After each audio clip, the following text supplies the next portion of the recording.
Hello ఎవరైనా అయితే ఈరోజు ఎగ్జామ్ అనాలిసిస్ చూసుకుందాం. అంటే ఫస్ట్ షిఫ్ట్ జరిగింది కదా! ఈ ఫస్ట్ షిఫ్ట్ జరిగిన తర్వాత ఈ అనాలిసిస్ చూసుకుంటే పేపర్ అయితే మనకి కొంతమంది హార్డ్‌గా అని చెప్పారు. కొంతమంది మోడరేట్ అని చెప్పారు. సరే ఒకసారి చూద్దాము. క్వెషన్స్ అయితే నాకు అందిన క్వెషన్స్ ఇవి. వీటిని ఒకసారి అనాలిసిస్ చేసుకుందాం. సో ఇంకేమైనా మీకు క్వెషన్స్ తెలుసుంటే కింద కామెంట్ చేయండి. వాటి గురించి కూడా వీడియో చేసుకుందాం.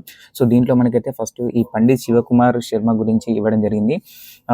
సంతూర్‌లో ఫేమస్ కదా! ఇతని గురించి మనం స్పెషల్‌గా ఒక వీడియో చేయడం జరిగింది రీసెంట్‌గానే. ఒకసారి చూడండి. పండిత్ శివకుమార్ శర్మ గురించి కానీ, మనకి జాకీర్ హుస్సేన్ గురించి కానీ, సో వీళ్ళ గురించి అయితే మనం ఒక వీడియో చేయడం జరిగింది. సో దాని గురించి ఒకసారి చూసుకోండి. ఆ తర్వాత వచ్చేసి డ్యూరాండ్ కప్ గురించి అడిగిండు. ఈ ప్రీవియస్ ఒక వీడియో ఉంది, కావాలని సెర్చ్ చేస్తే కూడా ఉంటుంది. డ్యూరాండ్ కప్ దేనికి సంబంధించింది అని చెప్పేసి ఒక క్వశ్చన్ అడగడం జరిగింది. డ్యూరాండ్ కప్ వచ్చేసి మనకి ఫుట్బాల్కి సంబంధించింది. ఇంకా మనకి ఫుట్బాల్లో ఉండేటి ఏంటంటే ఒకటి సంతోష్ ట్రోఫీ, అస్తోష్ ట్రోఫీ, మడెర్కా ట్రోఫీ అని చెప్పేసి ఇంకా కూడా ఇది ఫుట్బాల్కి రిలేటెడ్గానే ఉంటాయి. ఆ తర్వాత మనకి ఎంఎస్ స్వామినాథన్కి రిలేటెడ్గా క్వశ్చన్ అడగడం జరిగింది. అంటే ఎంఎస్ స్వామినాథన్ ఎప్పుడు మరణించిండు అని చెప్పేసి క్వశ్చన్ అడగడం జరిగింది. ఇది మనకి 28 సెప్టెంబర్ 2023లో మనకి ఎంఎస్ స్వామినాథన్ గారు మరణించడం జరిగింది. దానికి 2024లో భారతరత్న అవార్డు కూడా రావడం జరిగింది. దాంతోపాటు ఏంటంటే ఇతని మనం హరిత విప్లవ పితామహుడు అని కూడా అనడం జరుగుతుంది. సో ఇండియా అది ఒకవేళ వరల్డ్లో అయితే మనకి నార్మన్ బోర్లాగ్ మనము హరిత విప్లవం పితామహుడు అంటాం. ఆ తర్వాత ఆర్బీఐ గవర్నర్కి రిలేటెడ్గా క్వశ్చన్ కూడా అడగడం జరిగింది. సో ఐ థింక్ ఆర్బీఐకి రిలేటెడ్ అయితే అడగడం జరిగింది. సో చూసుకుందాం. గవర్నర్ అయితే గిట్ట మనకి సంజయ్ మల్హోత్రా, ఒకవేళ ఎగ్జిక్యూటివ్ డైరెక్టర్ వచ్చేసి అవిరస్ జైన్. ఆర్బీఐ గురించి తెలుసుకుంటే మనకి 1 ఏప్రిల్ 1935 అమల్లోకి వచ్చింది. ఇది ఎప్పుడంటే ఆర్బీఐ యాక్ట్ 1934 ప్రకారం 1 ఏప్రిల్ 1935లో మనకైతే ఆర్బీఐ ఏర్పాటు చేయడం జరిగింది. ఆ తర్వాత మోహినియాట్టం, ఈ క్లాసికల్ డ్యాన్స్ గురించి అడగడం జరిగింది. సో మోహినియాట్టము ఏ రాష్ట్రానికి సంబంధించిన నృత్యం అని. సో ఇది కేరళకి చెందినటువంటి నృత్యం మోహినియాట్టం. తర్వాత మనం ఒక క్లారిటీగా వీడియో వేసుకున్నాం క్లాసికల్ డ్యాన్సెస్ గురించి. ఒక 8 క్లాసికల్ డ్యాన్సెస్ ఉంటాయని చెప్పేసి, దాంట్లో భరతనాట్యం తమిళనాడు అని చెప్పేసి, కూచిపూడి ఆంధ్రప్రదేశ్ అని చెప్పేసి, తర్వాత కథక్ ఉత్తరప్రదేశ్ అని చెప్పేసి, సత్రియ అస్సాం అని చెప్పేసి, సో వీటి గురించి అయితే ఒకసారి క్లారిటీగా వీడియో చేయడం జరిగింది. సో ఇది వీడియో చేయడం జరిగింది. సో ఆర్బీఐ గవర్నర్ గురించి కూడా వీడియో చేశాను. సో ఎంఎస్ స్వామినాథన్ ఒకటి మిస్ అయిపోయింది, చేయలేదు. ఈ డ్యూరాండ్ కప్ ప్రీవియస్ వీడియో ఉంది, ఒకసారి చూసుకుంటే తెలుస్తుంది. ఆ తర్వాత పండిత్ శివకుమార్ అంటే ఇన్స్ట్రుమెంట్స్ అండ్ మనకి ప్లేయర్స్ అని చెప్పేసి ఒక రీసెంట్గా ఒక వీడియో చేయడం జరిగింది. ఆ తర్వాత మనకి ఈ పాలిటీలో పార్ట్ 3 గురించి అడగడం జరిగింది. పార్ట్ 3 దేనికి రిలేటెడ్గా అని చెప్పేసి, సో దీని గురించి కూడా మనం పాలిటీ ఆర్టికల్స్ అని చెప్పేసి ఒక స్పెషల్గా వీడియో చేయడం జరిగింది. సో పార్ట్ 3 వచ్చేసి మనకి ఫండమెంటల్ రైట్కి సంబంధించింది. ఫండమెంటల్ రైట్స్ మనకి పార్ట్ 3లో ఉంటుంది. పార్ట్ 4 వచ్చేసి మనకి DPSP, directive principles of state policy.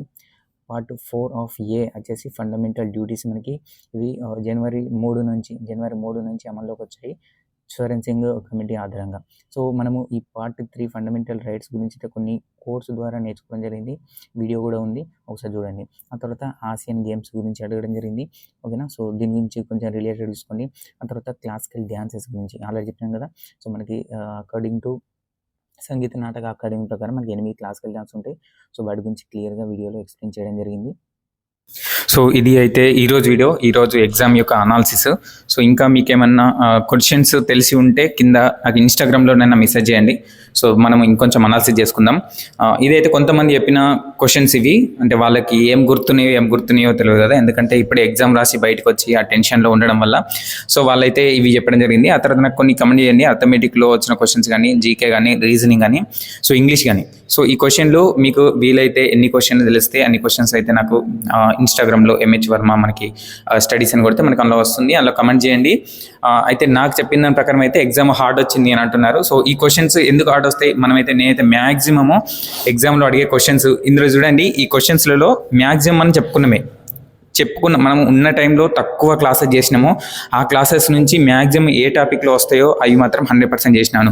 Instruments ఏమన్నారు చేసినాము, పాలిటీ బేసిక్ ఆర్టికల్స్ గురించి చెప్పమన్నారు చెప్పినాము, అవునా. ఆ తర్వాత ఈ ఆర్బీఐ గురించి కానీ, మా తర్వాత ఈ క్లాసికల్ డ్యాన్స్ గురించి షార్ట్ వీడియోలు కానీ.